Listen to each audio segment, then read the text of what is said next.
ऑगस्टला मुंबईमध्ये मनोज जरांगेंचा ताफा दाखल झाला. त्यांनी आझाद मैदानावर उपोषणाला सुरुवात केली, ते म्हणजे मराठा समाजाला आरक्षण मिळण्यासाठी.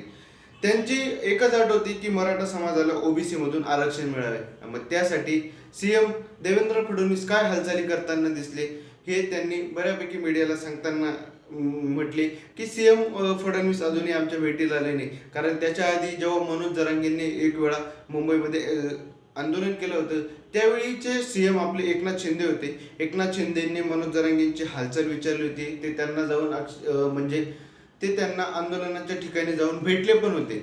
मग याच्यामुळे आता मीडियामध्ये अशाही गोष्टी येत आहेत की नेमके जरांगेंना एकनाथ शिंदेंचा पाठिंबा आहे आणि फडणवीस त्यांच्या विरोधात आहे. मग फडणवीस नेमके एकटे पडलेले आहेत का, या सगळ्या गोष्टी आता मीडियामध्ये चर्चासत्राला उधाण आलेले.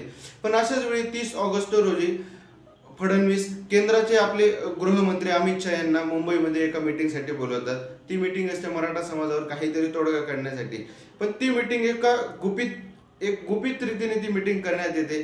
त्यावेळी ना एकनाथ शिंदे हजर असतात ना अजित पवार. म्हणजे नेमकं महाराष्ट्राच्या राजकारणात शिस्त काय हे अजूनही समजत नाही. अशाच वेळी सीएम देवेंद्र फडणवीस आपल्या ट्विटरवर एक पोस्ट शेअर करतात, ती अमित शहाबरोबर, आणि त्याच्या खाली एक टॅगलाईन लिहितात की अभी तो पिक्चर बाकी आहे. म्हणजे आता नेमकं कळायला मार्ग नाही, नेमकं सीएम एकनाथ शिंदे सीएम देवेंद्र फडणवीस यांच्यात फूट पडणार आहे का पुन्हा वेगळं काहीतरी महाराष्ट्रातल्या राजकारणात उधाण येणार आहे, ते आता लवकरच आपल्याला कळणार आहे.